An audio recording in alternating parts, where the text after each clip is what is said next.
Imagine that you're watching like Our Planet, and you're watching a female lion, and she's by herself. Okay, so, and she's, out there in the wilderness, and she's stalking prey, and you're just watching her, contemplating whether she's going to get that prey or not. Now imagine if she has children, or sorry, cubs. All right, so imagine that she's got like a couple of cubs in tow. Now what's your feeling? Right. You have a different feeling for her when she has cubs in tow. And I think this is kind of at the heart of really, and the essence of companies trying to build teams and things like that, is they might be ignoring the cubs that are in tow. And so what I saw today was, a ski trip, and I thought, oh, how fun. In fact, I was a little bit jealous, but at the same, and I knew that this is a group that is slaying it. They are slaying it. And in fact, I would like my sons to be slaying it with them. But then on the other hand, my sons are the cubs. So the dichotomy is like, I want my sons out there slaying it with this team, but then who are the cubs in the background while these teams are out there slaying it on the slopes? So that's really my question, and that's really my reflection this morning as it relates to corporations making decisions about who they hire, how they're creating their teams, if they're taking into account all the members of their teams that are on the front lines, meaning who's the one sinking their teeth into the prey, and who's the one back in the grasses hiding. And there's always a group in the grasses hiding. And that group in the grasses hiding usually is what gives the sinking teeth the motivation for the prey. It's one thing for itself, but it's another thing when it has cubs in the grasses. So when corporations, and I rarely ever hear this, when corporations are hiring or looking to expand, oftentimes they want to do more with their team. However, if they do not get those that are in the grasses onboarded with the slay action, then the team might go out vulnerable because they don't really have the support of what's in the side, in the grasses. Okay, so, and also, the one that's on the team has to be thinking about whether those that are in the grasses are going to wander off and leave. So while they're gone on the slopes or out of the country or on a business meeting or something like that, they run the risk of this group over here leaving and wandering off. And if they're gone so much that this one starts to lose its reference on this one, it will start to wander off and look for a safer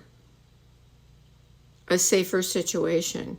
Because if this one's always gone, this one doesn't feel safe. And so I guess that's the thing, is like when you're building a team and you're a corporation and you see that you have to bring everybody back into the office and you're like, oh, rah, rah, rah, let's have these meetings and such. Just remember that you've got a whole other sector out here that you're onboarding for these events. And I've only seen it once in one corporation where they have said, hey, we recognize that this half is there and we want to, in some way, in some capacity, recognize their contribution, which is they're keeping this part of you safe, this part of your assets safe. And sometimes the corporation forgets and wants to just take the individual away.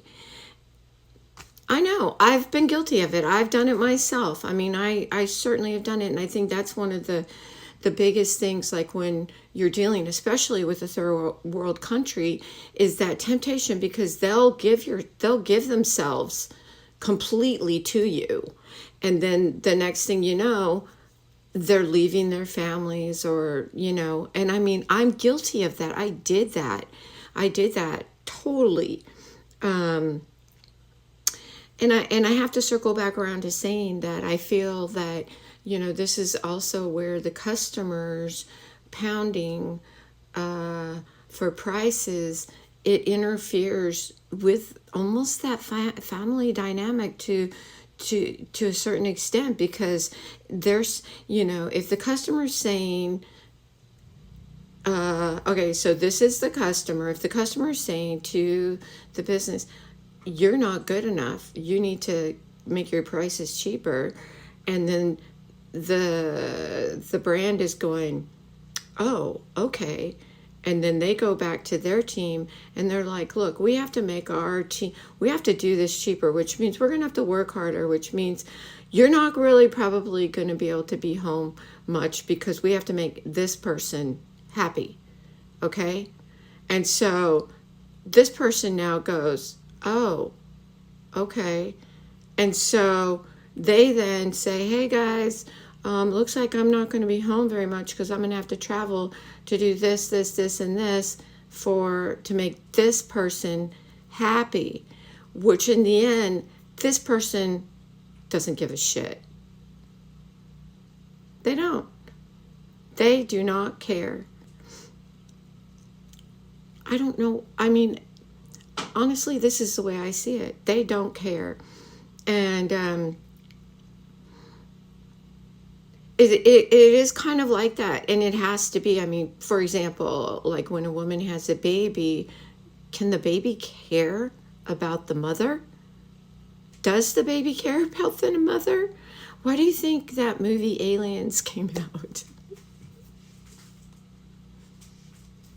But the thing about it is that, it feels like that as a woman, when you have this fetus inside of you that's growing and growing and growing, and then it comes out.